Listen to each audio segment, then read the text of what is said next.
हमारे देश में शिवरात्रि का उत्सव बड़े धूमधाम से मनाया जाता है। यह बात अलग है कि कई लोग इस उत्सव को मनाना नहीं जानते हैं। कुछ लोगों के लिए शिवरात्रि केवल भांग और धतूरा ही रह गया है। तो सिद्धांत के कमी के कारण, सिद्धांत नहीं समझने के कारण कुछ लोग उत्सव मनाते हैं और मनाते भी हैं तो गलत तरीके से। जिससे शिवजी प्रसन्न होने चाहिए उससे शिवजी नाराज भी हो जाते हैं। उत्सव होना चाहिए या नहीं, खास करके यहाँ पर ब्रह्म मध्व गौड़ीय धारा इस्कॉन के भक्त बैठे हैं और प्रायः हमारे गौड़ीय वैष्णव कैलेंडर में शिवरात्रि का कोई उत्सव नहीं, कोई जिक्र नहीं होता।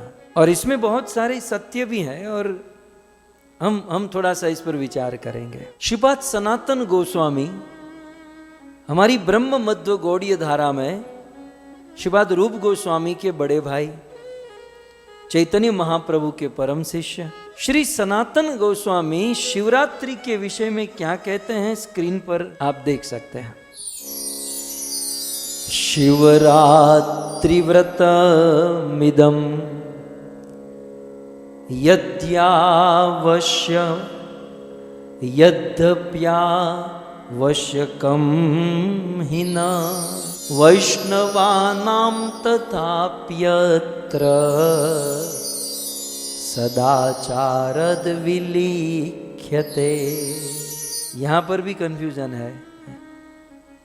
श्रीपाद सनातन गोस्वामी कहते हैं दिग्दर्शिनी में कि शिवरात्रि व्रत इदम, तो इदम शिवरात्रि व्रतम, ये शिवरात्रि का व्रत यद्यपि आवश्यकम न ही, यद्यपि शिवरात्रि के, आप मेरा ये प्रवचन पूरा सुनिएगा, ये केवल इतना सुनकर टीवी बंद कर दोगे तो लफड़ा हो जाएगा। थोड़ा कंक्लूजन पर पहुंचना है, बहुत सारी बातें आएगी, केवल इस श्लोक को पकड़कर नहीं बैठना। लेकिन मैं शुरू कर रहा हूं यहां से। क्यों कुछ वैष्णव इस व्रत को फॉलो नहीं करते हैं? तो श्रीपाद सनातन गोस्वामी ने कहा कि इदम शिवरात्रि व्रतम यद्यपि आवश्यकम न ही, यद्यपि ये आवश्यक नहीं है, तथापि अत्र वैष्णवानाम, फिर भी यहां पर वैष्णवों के लिए सदाचार विलिख्यते। यद्यपि आवश्यक नहीं है लेकिन फिर भी वैष्णवों को सदाचार का तो पालन करना ही चाहिए। ये कभी कभी आचार्यगण ऐसी कगार पर छोड़ देते हैं कि बेचारे बंदे कंफ्यूज हो जाते हैं। अब ये भी 50-50 है, ये श्लोक में भी सनातन गोस्वामी ने कुछ कलम चलाई भी तो कैसी चलाई कि शिवरात्रि व्रतम इदम यद्यपि आवश्यकम नहीं, यद्यपि आवश्यक नहीं है, तथापि फिर भी वैष्णवानाम सदाचार विलिख्यते, फिर भी वैष्णव को चाहिए कि सदाचार सद आचरण का पालन करें। और इसलिए मैं शिवरात्रि के विषय में कुछ लिख रहा हूं। इस श्लोक को लेकर, ये जो श्लोक है, इस श्लोक को लेकर वैष्णव लोग शिवरात्रि का पालन नहीं करते हैं कि भाई सनातन गोस्वामी, लेकिन सनातन गोस्वामी ने 100% तो यहां पर दिया नहीं है कि शिवरात्रि का पालन मत करो। कहते हैं यद्यपि आवश्यक नहीं है लेकिन फिर भी उसे छोड़ना भी नहीं चाहिए। अब इस प्रकार की कंफ्यूजन क्यों है, थोड़ी सी हम चर्चा करेंगे। ऐसे कई सारे वैष्णव शिवरात्रि नहीं रहते हैं, शिवरात्रि का व्रत नहीं करते हैं। वो नहीं करते हैं, चलो माना, लेकिन क्यों नहीं करते हैं वो उस वैष्णव को भी नहीं पता है। खास करके हमारे इस्कॉन में भी बहुत सारे लोग नहीं करते हैं, चलो नहीं करते, लेकिन कौन सी चीज करते हो और कौन सी चीज नहीं करते उसके पीछे कारण क्या है? अरे यार, कोई छोटा सा वैष्णव होता है, उसका भी आविर्भाव तिरोभाव हम दोपहर को भोजन उपवास करके मनाते हैं। कोई साधारण वैष्णव, हमारी परंपरा में, संस्था में कोई साधारण वैष्णव का तिरोभाव हो, आविर्भाव हो, तो हम नहीं उपवास करते हैं, व्रत रखते हैं। तो ये तो वैष्णवा नाम यथा शंभु, ये तो वैष्णवों के वैष्णव, चराचरम गुरुम, चराचर जगत के गुरु, तो क्या इनका उपवास, इनका व्रत नहीं होना चाहिए? खास करके वैष्णव लोग ये व्रत नहीं रखते हैं। नहीं रखते हैं कोई बात नहीं, लेकिन मैं आप में से पूछूं क्यों नहीं रखते हो? मैं 100% कह दूं लगभग कोई आंसर नहीं दे पाएगा। हमारे कैलेंडर में नहीं है इसके लिए, हमारे वहां नहीं होता, ये कोई कारण थोड़ी बनता है। तो मैं तर्क दूं कि आप साधारण वैष्णवों का आविर्भाव तिरोभाव मनाते हो, और भागवत जिसको कहते हैं वैष्णवा नाम यथा शंभु, उनका आविर्भाव क्यों नहीं, उनकी तिथि क्यों नहीं मनाएंगे? तो उस पर विचार होना चाहिए ना कि भाई हमें ये फॉलो नहीं करना है, क्यों फॉलो नहीं करना है? तो प्रायः देखो, कंक्लूजन थोड़ा टाइम लगेगा, लेकिन पहले तो मैं ये बता दूं कि आप में से कुछ लोग शिवरात्रि का व्रत क्यों नहीं रखते हैं, ये मैं बताऊंगा। आप नहीं रखते हो, लेकिन कारण मैं जानता हूं कि क्यों नहीं रखते हैं। इसके 2 कारण हैं, ध्यान से सुनिएगा। प्रश्न क्या है कि वैष्णव लोग शिवरात्रि का व्रत क्यों नहीं करते हैं?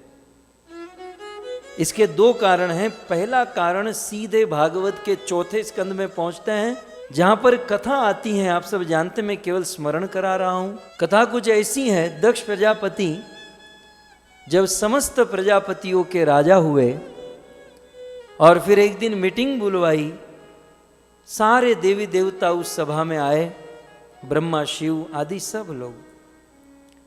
जब दक्ष प्रजापति उस सभा में प्रवेश किए तो उनकी गरिमा, उनकी पोस्ट पोजीशन को देखकर सब लोग अपने अपने स्थान पर खड़े हो गए। लेकिन ब्रह्मा जी को खड़े होने का कोई प्रश्न नहीं था, क्योंकि वो दक्ष के पिता थे।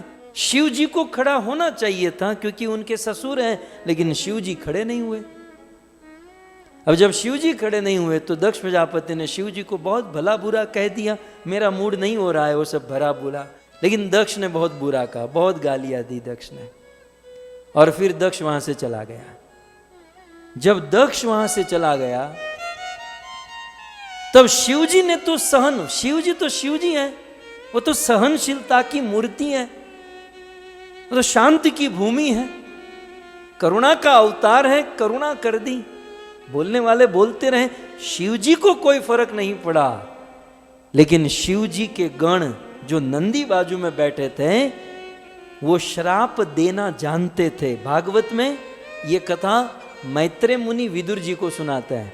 विदुर, नंदी के पास बहुत पावर है, वो जानते थे श्राप देना, और नंदी ने जो जड़ी बरसाई है, मेरे स्वामी को, शिव जी को इस प्रकार से भला बुरा कहा। इस दक्ष की बुद्धि बिगड़ गई है। दक्ष इस मरण धर्मा शरीर के अभिमान में, जिससे स्वप्न में भी द्रोह नहीं करना चाहिए, और जो शिव कभी किसी से द्रोह नहीं करते हैं, उस शिव से दक्ष ने वैरभाव किया। शिव जी से भेद बुद्धि रखने वाला यह दक्ष, मैं श्राप देता हूं, तत्व ज्ञान से रहित हो जाए। पहला गिनते जाइए आप। नंदी श्राप देने लगा, यह दक्ष तत्व ज्ञान से विहीन हो जाए। विवेकहीन बुद्धि वाला यह दक्ष, जिस बुद्धि से आत्मा का चिंतन करना चाहिए, लेकिन मैं श्राप देता हूं वह दक्ष जिस बुद्धि से आत्मा का चिंतन होना चाहिए, उसी बुद्धि से वह विषय भोगों में फंस जाएगा। दूसरा श्राप। तीसरा, मैं श्राप देता हूं ये पशुओं के समान स्त्री लंपट बन चुका है। मैं श्राप देता हूं कि बहुत जल्द यह दक्ष का मस्तक बकरे के मुख वाला हो जाए। बकरा ये मैं करता ना, ये मेरा राज्य, मेरी सभा, ये मेरी ऑफिस, ये मेरी मीटिंग, मैं ये बकरा होना चाहिए। श्राप दे दिया। और अब ये सारा फोकस, अब दक्ष तो बुरा है, लेकिन जब दक्ष इस प्रकार से शिव जी के विषय में अपराध कर रहा था, तो उनके जो अनुचर बैठे हैं, भृगु ऋषि और ये सब, उनको तो रोकना चाहिए, लेकिन वे भी बड़े आनंद से शिव जी के अपमान को सहन सुनते रहे। मैं श्राप देता हूं दक्ष के अनुचर को, दक्ष के अनुचर को कि वो सब संसार चक्र में फंस जाए और भगवान शंकर के विरोधी सदा अज्ञानी बने रहे। मैं श्राप देता हूं दक्ष के अनुचर इन सारे ब्राह्मणों को। जो श्राप मैं आपके सामने स्क्रीन पर दिखाऊं, भयंकर श्राप दे दिया। मैं श्राप देता हूं द्विजा। अरे द्विजो ब्राह्मण होकर उसे रोकना चाहिए तुम्हें। ईश्वर ने तुमको ब्राह्मण बनाया दूसरों को बुद्धि देने के लिए, और बुद्धि तो नहीं दिए और स्वयं शिव जी का अपमान सहते रहे। अब देखो ब्राह्मणों को श्राप दिया नंदी ने, भृगु आदि ऋषि मुनियों को क्या, सर्वभक्षा। तुम ब्राह्मण होकर भी खाने पीने की कोई कंट्रोल, कोई सीमा नहीं, तुम सब कुछ खाने वाले हो जाओगे। द्विजा ब्राह्मण होकर भी सब कुछ खाते रहोगे। और तुम लोग विद्या, तप, व्रत ये सब करोगे, लेकिन किसके लिए? केवल पेट भरने के लिए। ब्राह्मण अपने लिए नहीं जीता। ब्राह्मणों की विद्या, तप, व्रत ये सब दूसरों के लिए होता है। लेकिन श्राप देता हूं तुम केवल वृत्ति, अपना जीवन, अपना पेट भरने के लिए ये सब व्रत, तप, जप आदि करोगे। वित्त देह इंद्रिय आरामा।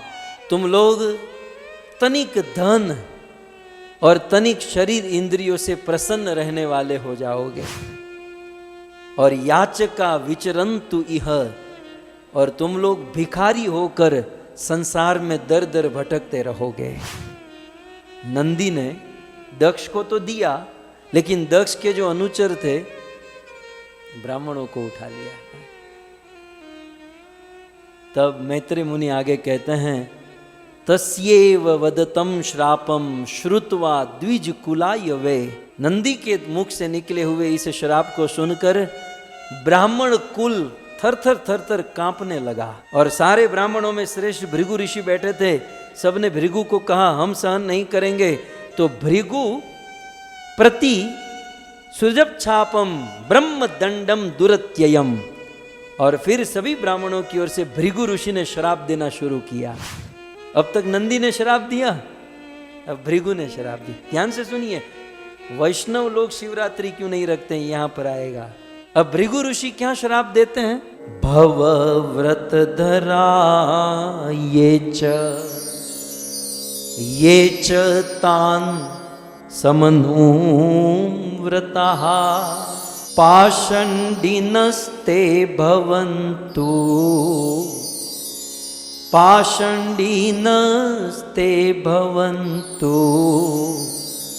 शतशास्त्र परिपंथिनः। भृगु ऋषि कहते हैं कि तू हमको श्राप दे रहा है, अब हम तुमको श्राप देते हैं। ये शिव जी के जितने भी, अब देखिए शब्द पकड़िए, इस श्लोक को लेकर वैष्णव शिवरात्रि नहीं रहते हैं, व्रत नहीं करते हैं। ये मेन श्लोक है। ये आंसर यदि आपको देना हो तो दे सकते हैं। क्या कहा? भव व्रत धरा। भव माने शिव जी, व्रत धरा। जो शिव जी का व्रत धारण करेगा, जो शिव जी का व्रत रहेगा। अब शिव जी का व्रत शिवरात्रि होती है ना। भव व्रत माने शिव व्रत, शिवरात्रि व्रत। तो पहले तो ये शब्द समझ लीजिए, भव व्रत धरा, शिवरात्रि का व्रत धारण करने वाले, शिवरात्रि रहने वाले। ये च तान समनुव्रता। जिस किसी प्रकार से भी भव व्रत, शिवरात्रि का व्रत रहेगा, पाषंडी नत से भवंतु, वो पाखंडी हो जाएगा। शिव जी के शिव व्रत लेने वाला भव व्रत, ये भागवत का श्लोक है भक्तों। श्रीमद् भागवतम चौथा स्कंद दूसरा अध्याय 28वां श्लोक है। ये भागवत से बाहर की कोई चीज यहां पर नहीं है। तो भव व्रत धरा ये च तान समनुव्रता पाषंडी भवंतु, वो पाखंडी हो जाएगा। और इतना ही नहीं, शत शास्त्र परिवर्तिन, और जो शत शास्त्र भागवत, गीता, रामायण जैसे सात्विक शास्त्र है, उसको उसका विरोधी बन जाएगा। सारे शास्त्रों का विरोध करने लगेगा। कौन? भव व्रत धरा। जो शिव जी का व्रत धारण करे। तो इस पॉइंट को अब मैं फिर से कह रहा हूं कि कुछ लोग व्रत नहीं रहते हैं, लेकिन बस जिसको कुछ नहीं पता है ना वो कहते हैं मायावाद है, ये सब मायावाद है, इसलिए हम नहीं रहते।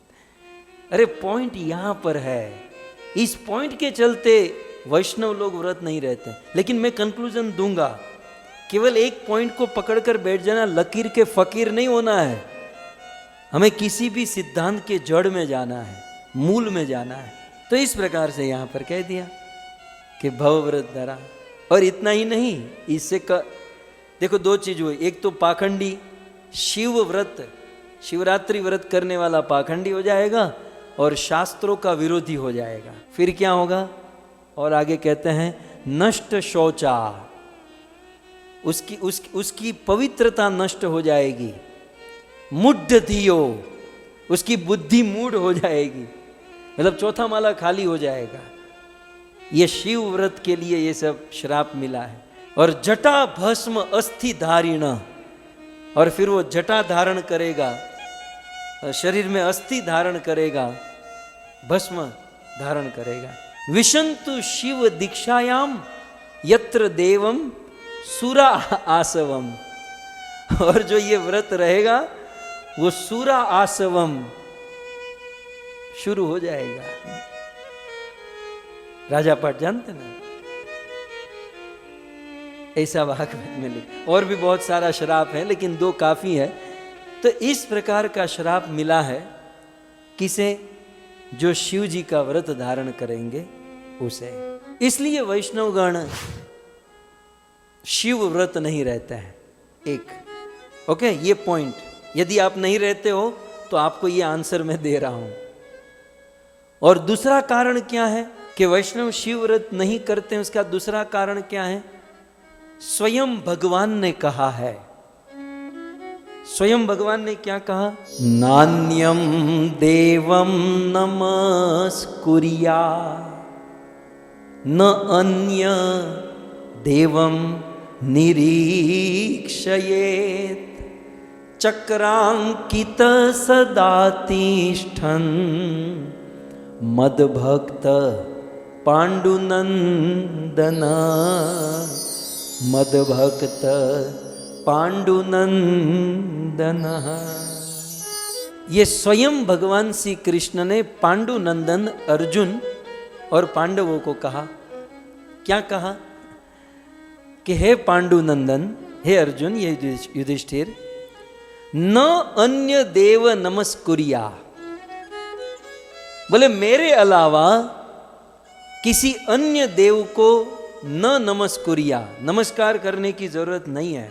और न अन्य देव इवन निरीक्षयेत, ये कृष्ण अर्जुन को कहते, और मेरे अलावा न किसी अन्य देव को देखने की जरूरत है। न अन्य देवम नमस्कुर्या न अन्य देवम निरीक्षयेत चक्रांकित सदा तिष्ठन्, चक्र अंकित केवल विष्णु कृष्ण राम को ही देखते हैं। मद भक्त, मद भक्त माने मेरे भक्त को यदि राम कृष्ण विष्णु की भक्ति करते हैं तो हे पांडुनंदन, न अन्य देव नमस्कुर्या न अन्य देव निरीक्षयेत, किसी को न नमस्कार करने की जरूरत, न किसी को देखने की। तो व्रत का तो पॉइंट ही नहीं है यहाँ पर। शिवरात्रि का व्रत रहे वो तो दूर की बात है, यहाँ तो निरीक्षण कर देखने की भी जरूरत नहीं है, प्रणाम करने की भी जरूरत नहीं है। इन दो कारणों से वैष्णव लोग शिवरात्रि नहीं रहते हैं। तो जो नहीं रहते हैं उनके लिए मैंने माल मसाला दे दिया कि भाई आप ये इसमें जा सकते हो। लेकिन अब शिवरात्रि रहनी चाहिए, शिवरात्रि का व्रत करना चाहिए, ये कारण सुनो। ये सारे तर्क को तोड़कर बिल्कुल चूर चूर हो जाएगा अब मैं जो आपको बताने जा रहा हूं। नहीं करनी चाहिए उसके तो दो कारण मिल गए आपको प्रमाण के साथ। इसलिए तो कहते हैं ना, क्वचित हंस विचित्र कथम, शास्त्र बहुत विचित्र है। किसी सदगुरु के चरणों में बैठकर जब तक सुनो कि ठीक से समझोगे नहीं, तब तक शास्त्र पढ़कर भी कंफ्यूज हो जाओगे। केवल एक दो पॉइंट को पकड़कर बैठ जाने से तो काम बिगड़ जाएगा। अब ये श्लोक भगवान ने स्वयं कहा, तो इस श्लोक को पहले समझिए कि मेरे अलावा अन्य किसी को प्रणाम करने की जरूरत नहीं, अन्य किसी को देखने की जरूरत नहीं है और अन्य किसी का व्रत करने की जरूरत नहीं। ठीक है, ये श्लोक पहले समझ में आ गया आपको, मेरे अलावा किसी को नहीं। तो मुझे आप ये बताइए कि भगवान ने कहा कि मेरे अलावा किसी को देखना नहीं, किसी का नाम नहीं लेना, किसी का व्रत नहीं करना, तो मैं ये कहना चाहता हूं भगवान में और शिव जी में क्या कोई अंतर है? कृष्ण में और शिव जी में कोई अंतर है? कृष्ण जहां कहते हैं कि मेरे अलावा किसी को नमस्कार मत करो, तो कृष्ण के साथ शिव जी इंक्लूड है। तो कृष्ण ये कहना चाहते हैं कि मुझ में और शिव में कोई अंतर नहीं है, इसलिए मेरे और शिव के अलावा किसी को न देखने की न प्रणाम की जरूरत है। अब और प्रमाण देना होगा, तो प्रमाण क्या है? ये ऊपर के श्लोक को सिद्ध करने के लिए स्वयं भगवान के वचन मैं आपके सामने रख रहा हूं। स्वयं भगवान कहते हैं कि यह शिव, ये जो शिव है, सो अहम एव, ये शिव जो है वो मैं ही हूं, और यो अहम स भगवान शिव, और जो मैं हूं वही शिव है। न अवयो अंतरम कश्चित, मुझ में और शिव में थोड़ा भी अंतर नहीं है। और आकाश नीलयो रव, जैसे आकाश में और बादल में कोई अंतर नहीं है, वो एक ही है, वैसे शिव और विष्णु स्वयं भगवान का। तो ऊपर का श्लोक आप देख रहे हैं ना कि जहां भगवान कहते हैं मेरे अलावा किसी का व्रत करने की जरूरत नहीं है, लेकिन भगवान में और शिव में कोई अंतर नहीं है, इसलिए शिवरात्रि व्रत करने में कोई प्रॉब्लम नहीं, वो करना ही चाहिए। आगे कहते हैं शिवाय विष्णु रूपाय, शिव जी विष्णु रूप है, शिव रूपाय विष्णवे, और शिव विष्णु रूप है और विष्णु शिव रूप है। शिवस्य हृदयम विष्णु, विष्णुस्तु हृदयम शिवः, शिव के हृदय में विष्णु है और विष्णु के हृदय में शिव है, इसलिए शिव और विष्णु में कोई अंतर नहीं, वो एक ही है। ठीक है, और एक अंतिम बता दूं, यथा शिव मयो विष्णु एवं विष्णु मय शिवः, यथा अंतरम न पश्यामि तथा मैं स्वस्तिरायुष। स्वयं भगवान कहते हैं मुझ में और शिव में कोई अंतर नहीं देखना चाहिए, हम दोनों एक ही हैं, शिव विष्णुमयी है, विष्णु शिवमयी है। तो जिस श्लोक के आधार पर जहां भगवान ने कहा कि मद भक्त, मेरे भक्त को न अन्य देव नमस्कुरिया, किसी अन्य देव को नमस्कार करने की जरूरत नहीं है, देखने की जरूरत नहीं है, न व्रत करने की जरूरत है, तो ये अन्य देवों में शिव जी नहीं आते। भगवान ने कहा कि मुझे नमस्कार करो, मेरा व्रत करो, तो उसमें शिव जी इंक्लूड है। इसका अर्थ ये हुआ कि भगवान श्री कृष्ण विष्णु की उपासना करते हैं, उनका व्रत रखते हैं, तो शिव जी की भी उपासना करो और उनका व्रत रखो। तब मन में प्रश्न हो सकता है, एक आचार्य प्रश्न उठाते हैं, थोड़ा सा नीचे सनातन गोस्वामी की टीका है।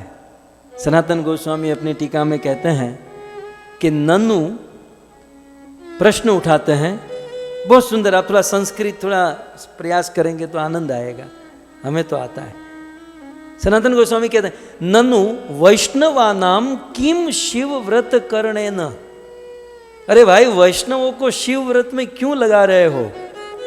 किसी वैष्णव को शिवरात्रि व्रत क्यों करना चाहिए? तो तत्र लिखति श्री कृष्ण प्रीतय इति, किसी वैष्णव को शिवरात्रि का व्रत इसलिए करना चाहिए क्योंकि शिवरात्रि का व्रत करने से कृष्ण में प्रेम उत्पन्न होगा, शिव जी उनमें कृष्ण का प्रेम भर देंगे। प्रमाण आपके सामने है। शिवरात्रि व्रतम कृष्ण चतुर्दश्यांतु फाल्गुने वैष्णवे अपि तत्कार्य श्री कृष्ण प्रीतये सदा। फाल्गुन मास में चतुर्दशी के दिन जो शिवरात्रि का व्रत आता है, वैष्णव को चाहिए कि वे उनका पालन करें, जिसका पालन करने से, चौथी लाइन में, श्री कृष्ण प्रीतये सदा, वो सदा सदा के लिए कृष्ण में प्रीति प्रकट हो जाएगी। तो यहाँ पर सनातन गोस्वामी आगे कहते हैं कि शिवरात्रि व्रत अपरित्यागत्वेन, शिवरात्रि का व्रत आप त्याग मत करो, उसको फॉलो करो, और भगवत पूजा फलानुदया भगवत प्रीति भाव अतस्तदर्थम वैष्णवे कर्तव्यम एव। अब सनातन गोस्वामी यहाँ पर कहते हैं कि शिवरात्रि का व्रत कृष्ण प्रीति के लिए यदि आप करते हो तो प्रत्येक वैष्णवों का कर्तव्य है कि उन्हें शिवरात्रि का व्रत रखना ही चाहिए। कृष्ण प्रीति के लिए, कृष्ण प्रेम प्राप्त करने के लिए कर्तव्यम एव इति अर्थ। सनातन गोस्वामी कहते हैं प्रत्येक वैष्णव का कर्तव्य है कि शिवरात्रि का व्रत रहे। और इस श्लोक में अपि शब्द है तो कहते हैं अपि शब्दात किम पुनः शैवे। जब वैष्णवों को शिवरात्रि का व्रत रहने के लिए यहाँ श्लोक में कहा गया तो जो शैव है, जो शिव जी के उपासक है, उनको तो व्रत रहना ही चाहिए। क्यों? क्योंकि आगे कहते हैं कार्यम गुणा अवतारत्वे न एक्या दृश्य वैष्णवे वैष्णवाग्रयतया श्रेष्ठान सदाचार तद्व्रतम। कहते हैं कि शिवजी भगवान के गुण अवतार है। भगवान का एक गुण शिवजी में आया है, और क्योंकि भगवान के गुण अवतार है इसलिए भगवान विष्णु में और शिवजी में कोई अंतर नहीं है। तो वैष्णव अग्र गया श्रेष्ठान, वैष्णवों में अग्रगण्य और श्रेष्ठ होने के कारण सदाचारश्च तत्व्रतम, उस व्रत को रहना ये हमारा धर्म है, ये हमारा कर्तव्य है।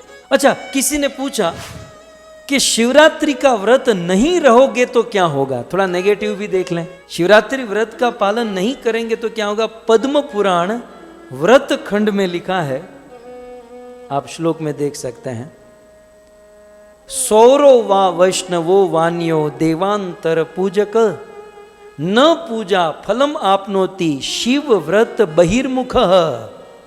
जबरदस्त श्लोक है भक्तों। चाहे सौर सूर्य का उपासक हो, चाहे वैष्णव विष्णु का उपासक हो, या फिर देवांतर पूजक या किसी भी देवता का पूजक हो, यदि शिवरात्रि बहिर्मुख, यदि शिवरात्रि को फॉलो नहीं करेगा तो न पूजा फलम आपनोति, तो सूर्य की उपासकों को सूर्य की पूजा का फल नहीं मिलेगा, और विष्णु के उपासकों को विष्णु की पूजा सेवा भक्ति का फल नहीं मिलेगा यदि शिवरात्रि बहिर्मुख है, यदि शिवरात्रि से बहिर्मुख होंगे।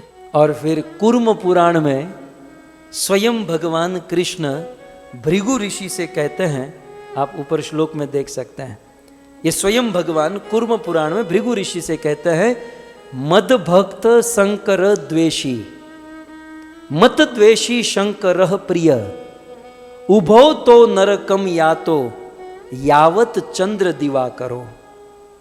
यदि कोई मुझ कृष्ण का भक्त है और शंकर से वैर करे, या मुझसे वैर करके शंकर की भक्ति करे, उभो, ये दोनों नरक में जाएंगे। कब तक?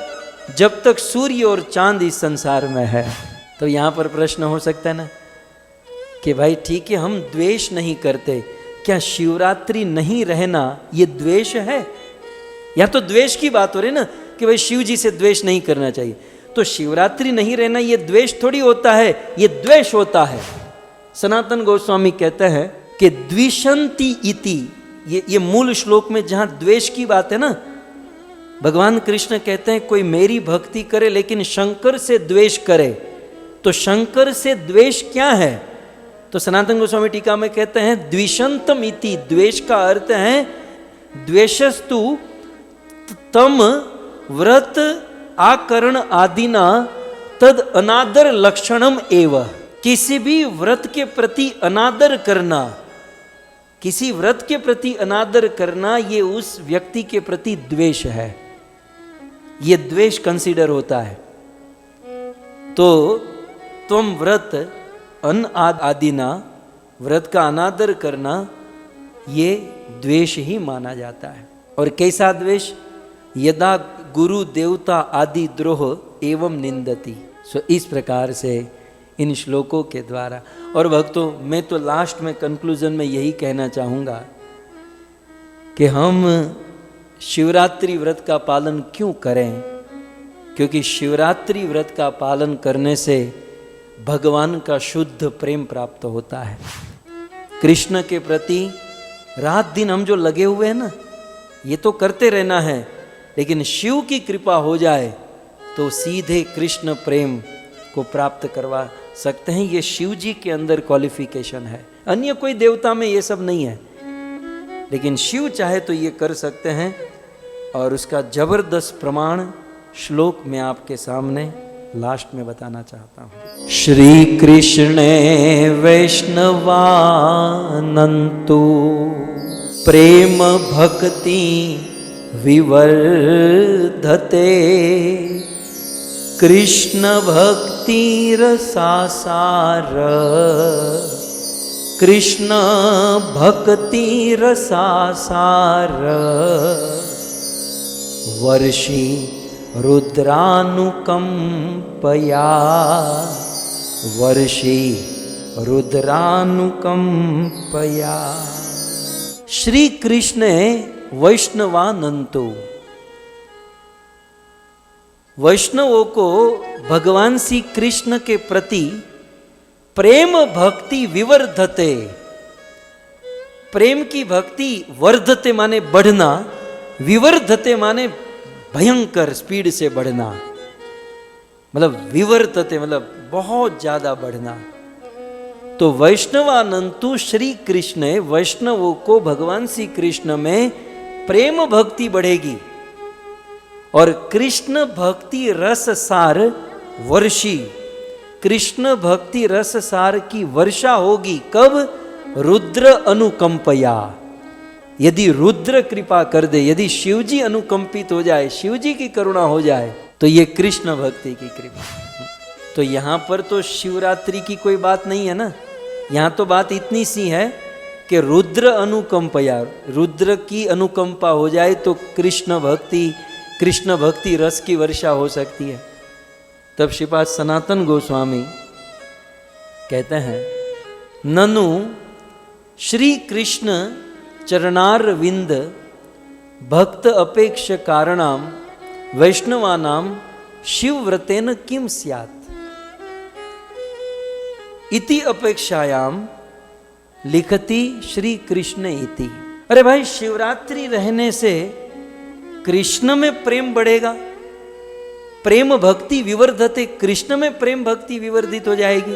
तो कहते हैं इसी के लिए तो इस श्लोक में प्रथम शब्द श्री कृष्ण ने लिखा है। श्री कृष्ण में रहोगे शिवरात्रि व्रत, लेकिन फल मिलेगा श्री कृष्ण प्रेम भक्ति विवर्धते। क्यों? कहते हैं कृष्ण भक्ति रसा सार वर्षिणो रुद्रस्य अनुकंपया श्री शंकर करुणेव श्री कृष्ण प्रेम भक्ति विशेष सिद्धे। शंकर यदि करुणा करे तो भगवान श्री कृष्ण के प्रति जो प्रेम भक्ति है वो विशेष रूप से सिद्ध कर सकते हैं, प्रदान कर सकते हैं।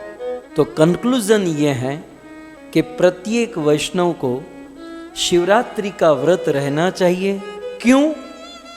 क्योंकि शिवजी अनुकंपित हो, शिवजी प्रसन्न हो और शिवजी करुणा करे तो हमारे हृदय में कृष्ण भक्ति विवर्धित और कृष्ण भक्ति रस सार की वर्षा हो सकती है।